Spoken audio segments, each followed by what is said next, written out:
welcome back. Today we're in Hampshire and we're going to Highclere Castle, which is obviously famous for being the set of Downton Abbey. So we're going to have a good look around and see what's going on, and we should actually be here now. So let's see what's going on.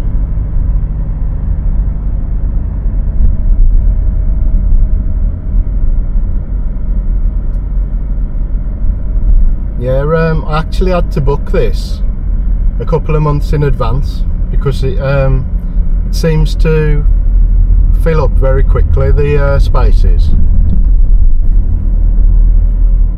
And I looked last year and it was all sold out for the year, so I thought I'd better get in early this time. So I actually booked it in January.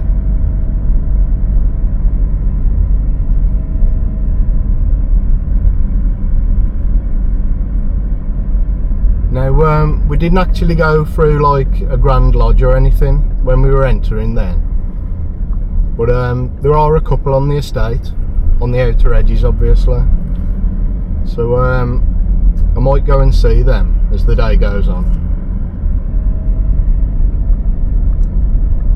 So as you can see, we're just entering the parkland now, and you can already see some cedar of Lebanon trees and stuff like that.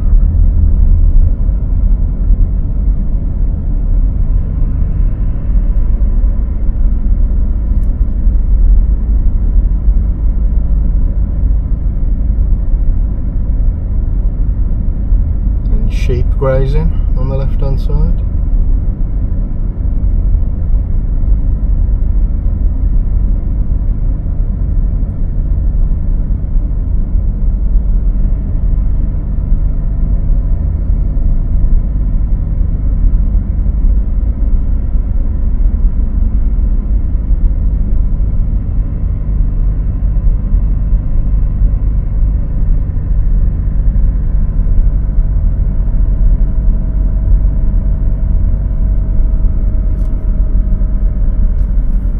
So yeah, what I'm planning to do today is have a good look around the whole estate instead of just going to the house, obviously.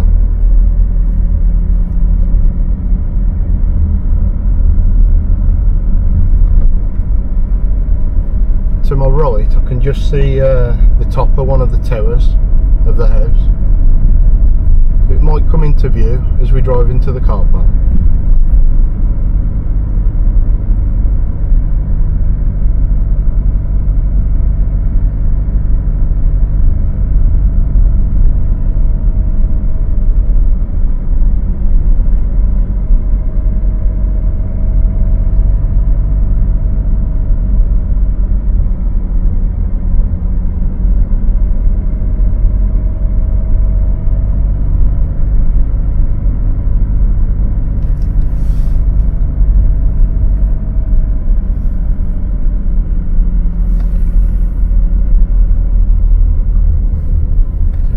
There's the ticket office. The house is just beyond the ticket office.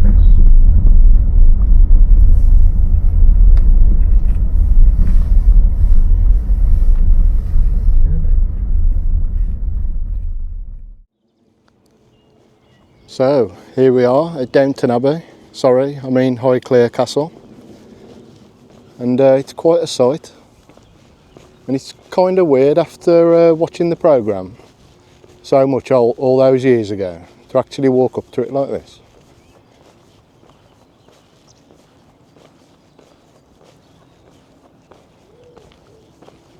They were pretty strict on the front entrance about not bringing in picnics and stuff like that.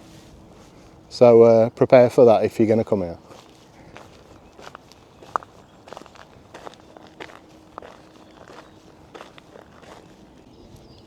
So, Highclere Castle is Grade 1 listed, and it was originally built in 1679 and then largely renovated in the 1840s for the 3rd Earl of Carnarvon.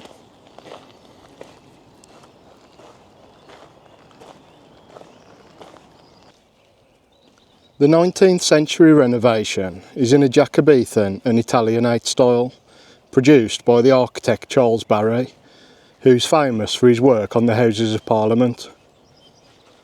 And I would mention, by the way, that Augustus Pugin was responsible for a lot of that work on the Houses of Parliament, but Barry was perhaps unfairly given most of the credit for it.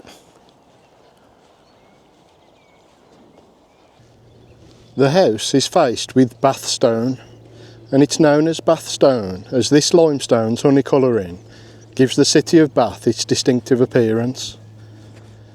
And we've seen this stone used on the house at Tinsfield and many garden buildings like the ones at Croom Court that we saw not long ago.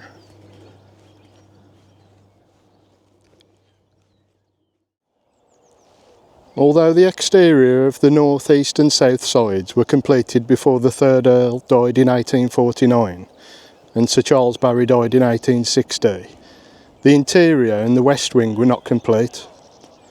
And so the 4th Earl turned to the architect Thomas Allen, who had worked with Barry, to supervise work on the interior of the house, which was completed in 1878.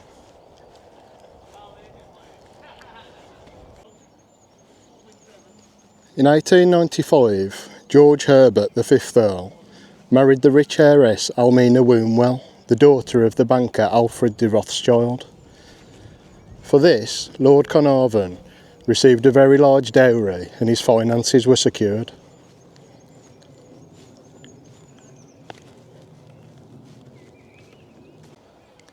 At the beginning of World War I, a hospital for the war wounded was opened here, with Lady Carnarvon herself helping with the organisation and even assisting as a nurse.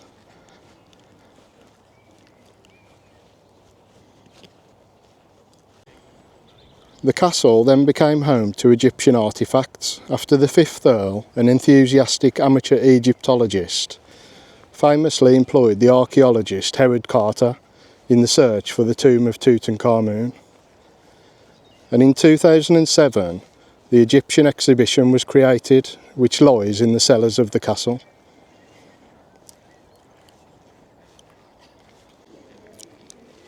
During World War II, the castle housed evacuated children from London in order to provide refuge from potential bombing raids in urban areas.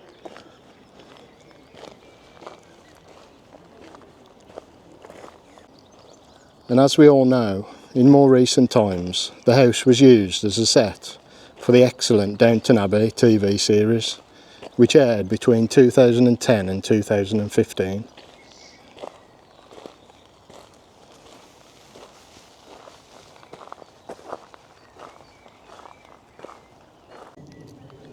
The Great Hall, dining room, library, music room and many other rooms were used for filming, as well as the exteriors and grounds.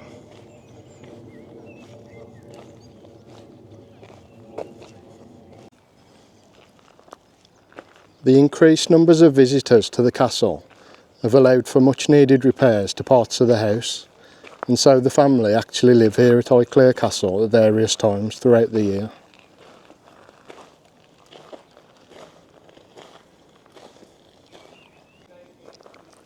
And if we turn around from the house, you can see the parkland stretching out behind the house.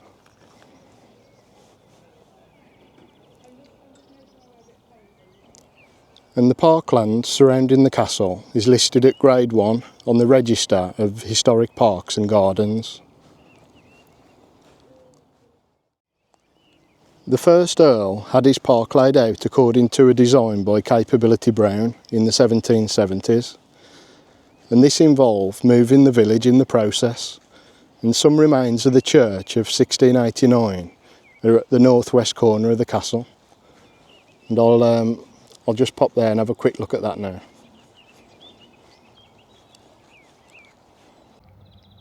Yeah, so this is all that remains of the church that was moved after Capability Brown laid out the new gardens and parkland. As you can see, there's still some bases for pillars there on the lawn. There's 4 of them, I think.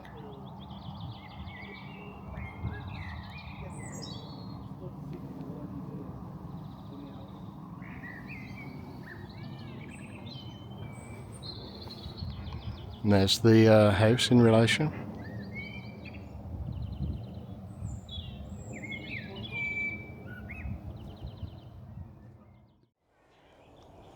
And if we look out on the parkland behind the house again, up on that wooded hill at the top, there's actually a folly up there called Heaven's Gate, which is a big brick archway. And if I can, I'm going to try and get up there. But knowing this place and how strict they are, they might have sort of fenced it off, but we'll see. Well, I'm just having a wander around in the gardens and parkland, and it looks like we found our first feature here.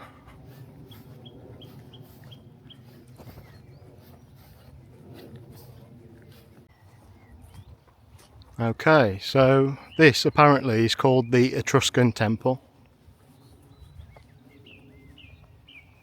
And according to my research, this probably dates back to the late 1800s.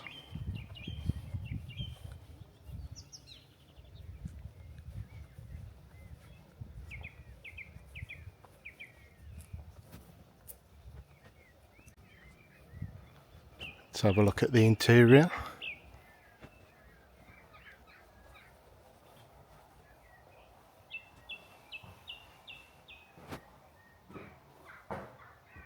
Some sort of classical designs going around there.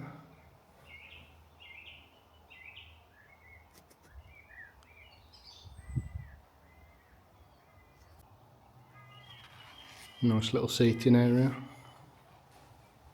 to escape the sun in the summer.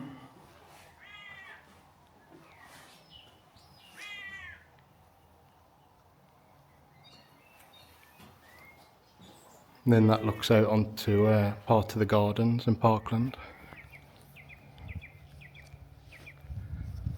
It's interesting to see all the areas around the house, because you don't usually see them in the programme Downton Abbey. So that's what I've been most interested in having a look at, actually, just having a wander around the estate as far as possible. And then pretty near to the Etruscan Temple, we've got this mound here, which I'm thinking is probably the remains of an ice house. Because there was one mentioned in my research, but I wasn't sure where it was.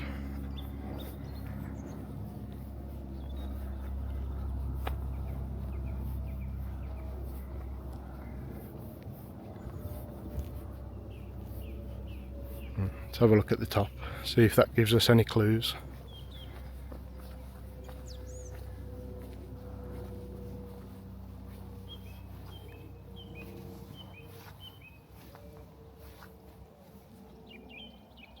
Yes, that was probably to allow a bit of air in or something.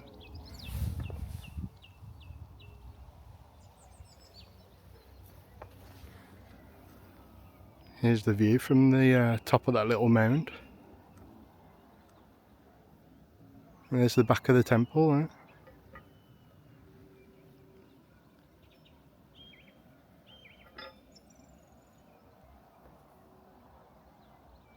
And then the house is beyond those trees there. There doesn't actually appear to be an entrance to what I'm guessing is this old ice house here anymore.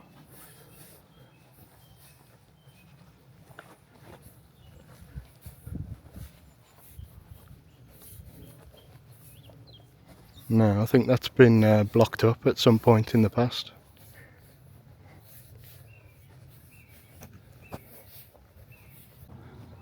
And what's this thing? Not that far from the Etruscan Temple. Let's have a look.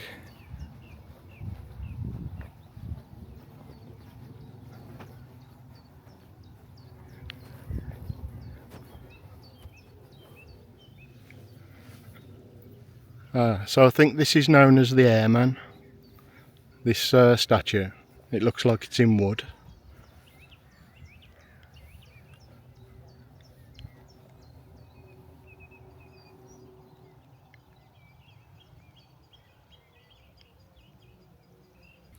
Yeah, so this is actually a memorial to Allied airmen who died when their planes crashed on the estate during World War II. And you can see that the benches actually look like the wings of planes.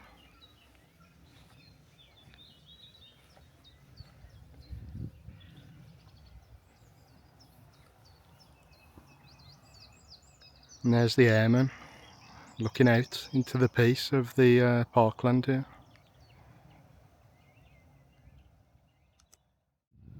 And venturing down the hill a bit further, we come across this sort of rose garden, which they call the Rose Arbour, according to that sign.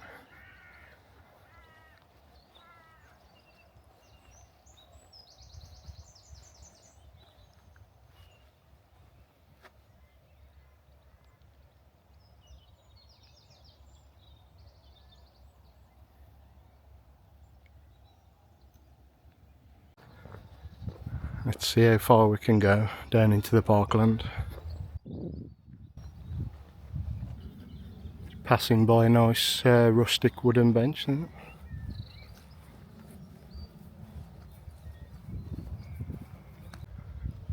You can just see the house through the trees from where I am down here.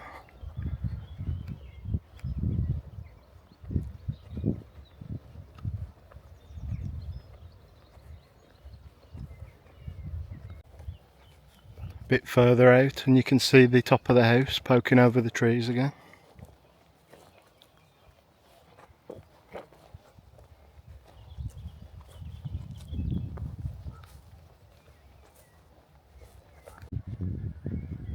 Well, that's a bit disappointing. I think I'm going to have to give up on that Heaven's Gate big arch on the top of that hill, because I just can't find a way out of the gardens without jumping a fence, which is not allowed obviously, so I'm not going to do that. And there's a couple of other things quite far out in the parkland that I might not be able to see either, which I was looking forward to showing you, but we'll see. Nice view of the house walking up from this way there.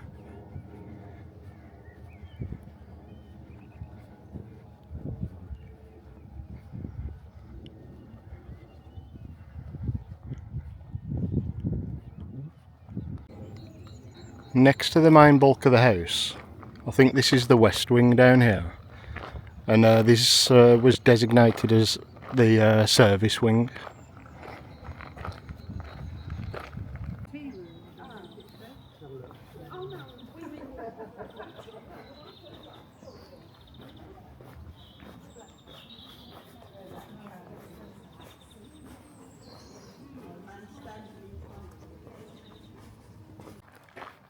So I have got a tour booked in the house, but it's not for a couple of hours. So I'm going to look at some of the garden buildings in the actual sort of immediate gardens near to the house.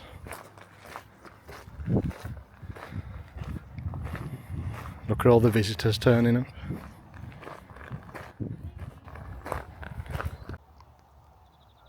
Just another quick view of the house from over this direction.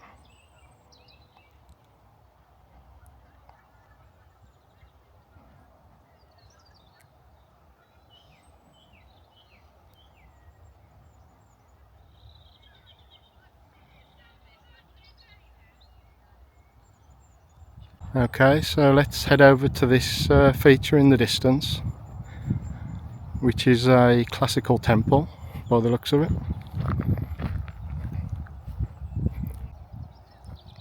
Okay, so this is known as Highclere Castle, and this is grade 1 listed.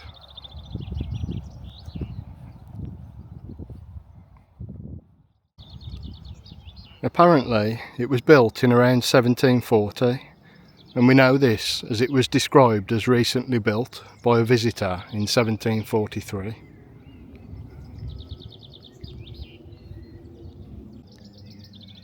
And in true Highclere Castle tradition, as I'm finding out, they've fenced it off, so you can't actually get that close to it.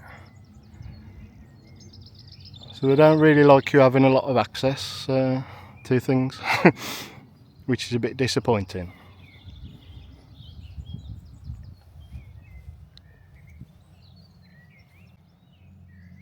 As you can see, it's a rectangular temple, and if you can see through there, it's currently roofless.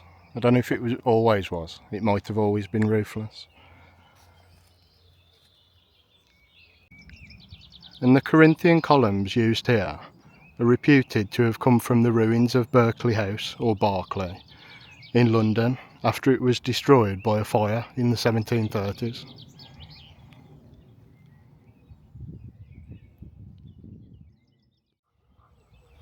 Let's have a little look around the side, as much as we can, obviously.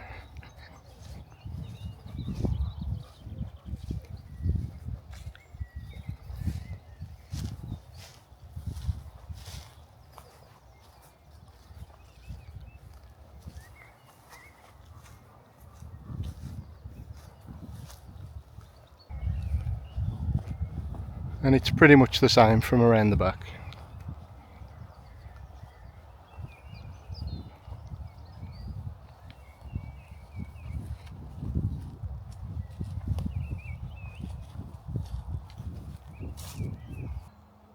And this thing was obviously designed to be seen from the house.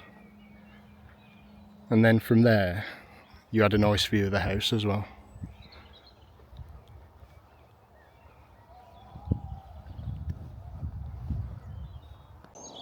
And just here, not far from Highclere Castle, something that most people probably miss, is this maple tree.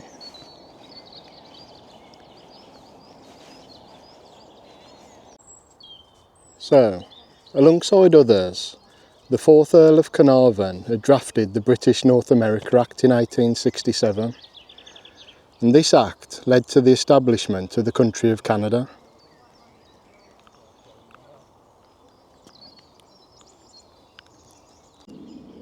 In recognition of the central role of the 4th Earl in the creation of Canada, Janice Charette, the Canadian High Commissioner to the UK, planted this maple tree on the lawn on the 11th of January 2018, and it seems to be growing quite nicely.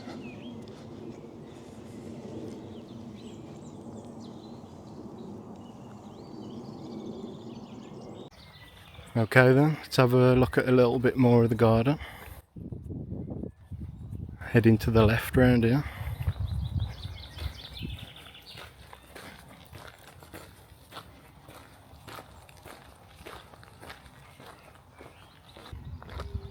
Okay, so this area just round the corner, this is known as the Monk's Garden.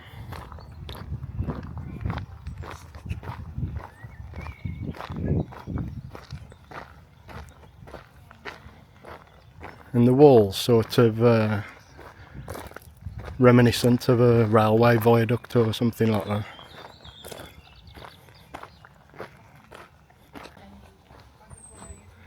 Various topiary now, and a glass house here on the left.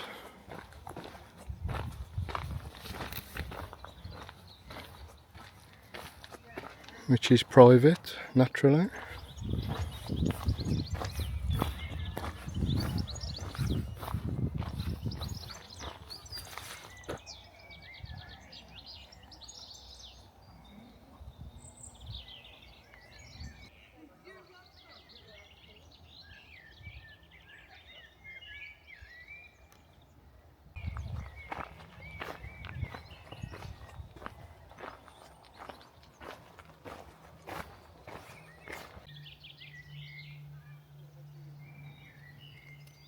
It's actually quite a nice little area.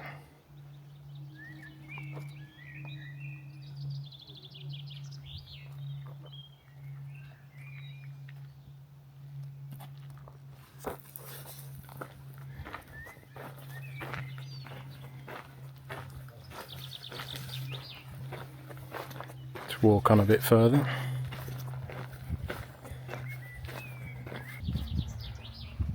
That's a big hedge.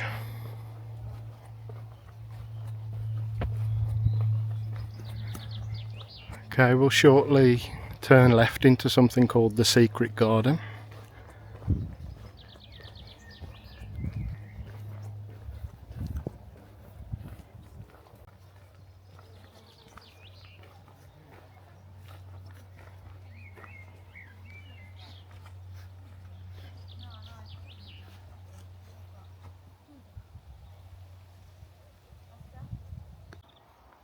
And the name The Secret Garden might be a reference to the filming of a 1987 film called The Secret Garden, starring Colin Firth and Maggie Smith, which was partially filmed here.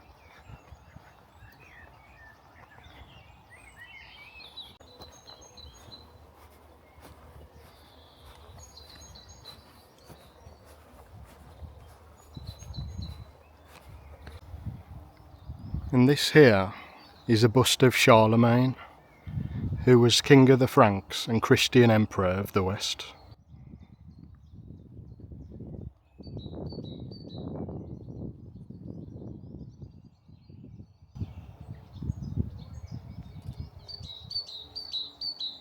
And we're just here now. So that was the monk's garden. There's a little conservatory there, and you can just see the house still through that opening at the top.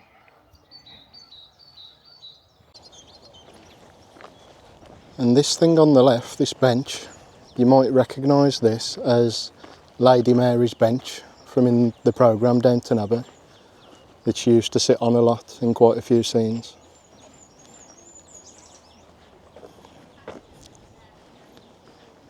And that is the bench where it was filmed.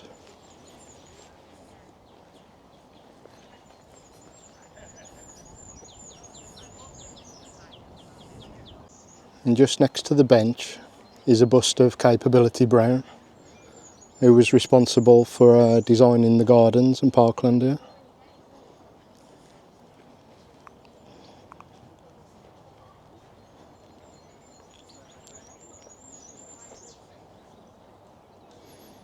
And there he is, looking out on the parkland.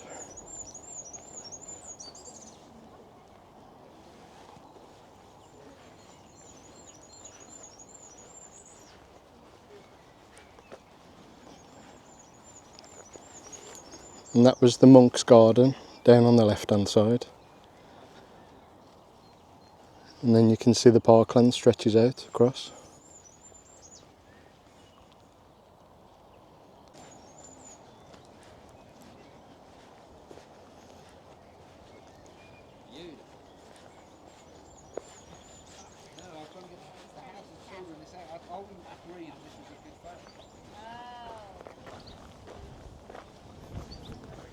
Da, da, da, da.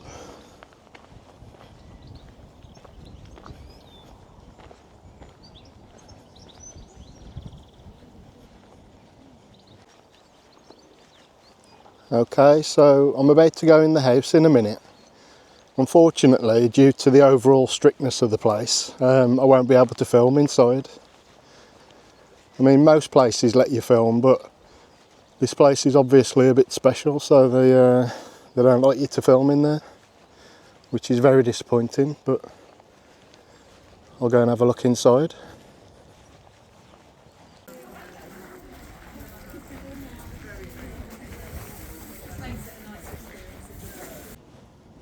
Okay, so I've just come out of the house, and apologies again that I couldn't actually show you anything inside the house, but it is really, really impressive.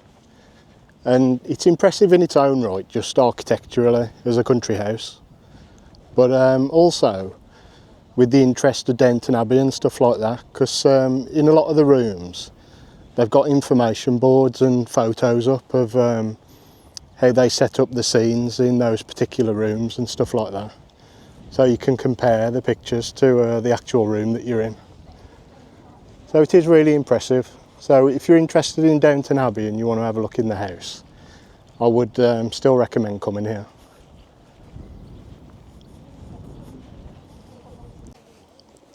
So that was Highclere House and Gardens, and I wasn't overly impressed with the accessibility of the gardens and parkland.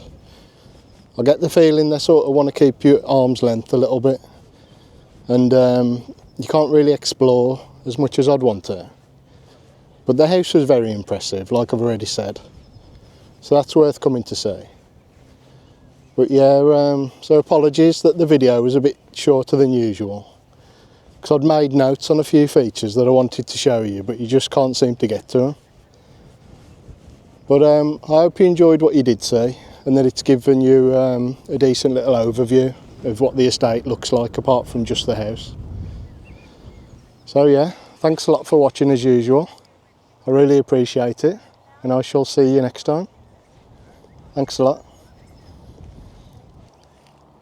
Actually, on the exit road out of the place, this is the Temple of Diana, and this is one of the more impressive garden features, and this is grade 2 star listed,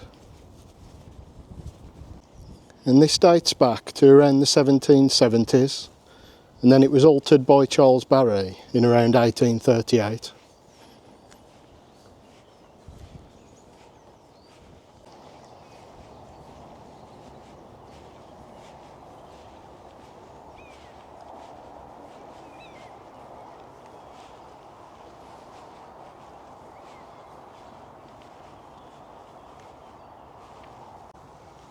And as you can see, this is sealed shut.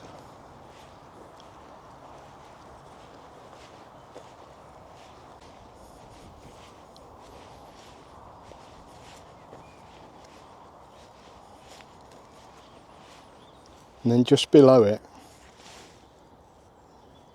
the hill goes down to a lake down there.